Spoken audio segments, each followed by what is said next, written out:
Welcome back to Mindchip.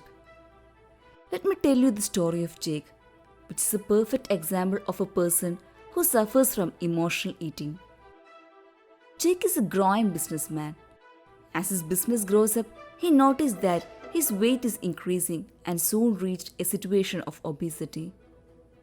His wife decided to help him in controlling his food habits. She began to watch his pattern of having food. By regular observation, she understood that Jake depends heavily on food when he is stressed. And the worst cases, he prefers junk food, sweets, and other unhealthy foods. It is not the case of Jake alone.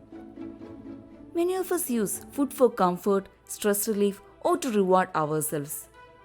And the saddest thing is, we reach for junk food, sweets, or other comforting but unhealthy foods in these emotionally unbalanced situations. Mostly we end up at a pint of ice cream when we are feeling down, or order a pizza if we are bored or lonely, or go through different fast food drive-thrus after a stressful day at work. This tendency of using food to make ourselves feel better or to fill emotional needs rather than our stomach is called emotional eating. Unfortunately, emotional eating does not fix any of our emotional problems. The result will be not only does the original emotional issue remains, but also feel guilty for overeating. These kinds of people will always have the impulse for food whenever they feel stressed, lonely, or even in exciting moments. They tend to eat all the junk foods around them. This results in overeating, and after some time, they feel so guilty about this powerless habit. These keep on happening in their life as a cycle where the real feeling or problem is never solved. How to overcome emotional eating?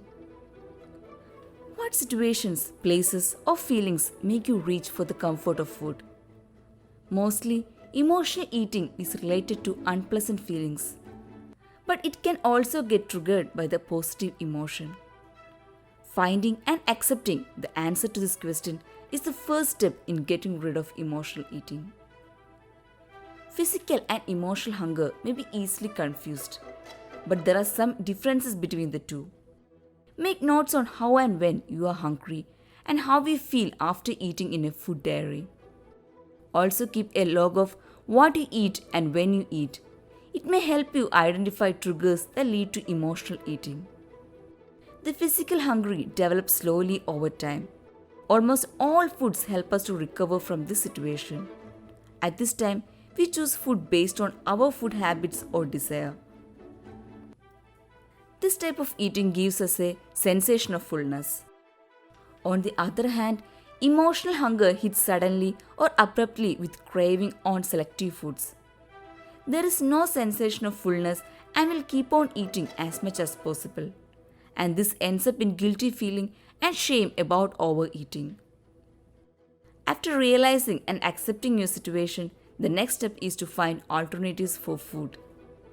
Meditation, books, exercising, and so on can be used for emotional fulfillment rather than food. For example, if you're depressed or lonely, call someone who always makes you feel better, or have fun with your dog or cat, or look at a favorite photo or cherished memento. If you're anxious, expend your nervous energy by dancing to your favorite song, squeezing a stress ball, or taking a brisk walk. If you're exhausted, treat yourself with a hot cup of tea, take a bath, light some scented candles, or wrap yourself in a warm blanket. If you're bored, read a good book, watch a comedy show, explore the outdoors, or turn to an activity you enjoy. During my college days, I used to gain 2 to 3 pounds of weight right after each exam season. Initially, I haven't realized the reason behind this. One day, I noticed my worst eating habit during the exhausting situation. I ate more food to overcome tension and stress.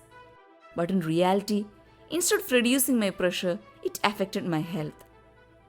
Then I decided to keep a large bottle of water near to me while I am studying. Whenever I felt to have food, I just grabbed the bottle and had some water. It was so hard to accept initially, but gradually my trigger changed from junk food to water. We all know starting a hobby is so challenging. Similarly, it is so hard to get rid of a habit or a practice. It is a gradual process and it takes time. But once we can control ourselves, then we feel like flying and will be able to accept any situation no matter whether it is good or bad. Also, we'll be able to change our emotions and find the inner peace inside us. I hope this video will help to understand and avoid emotional eating. Consider subscribe, like and share our YouTube channel. It's Mindchip. Thank you.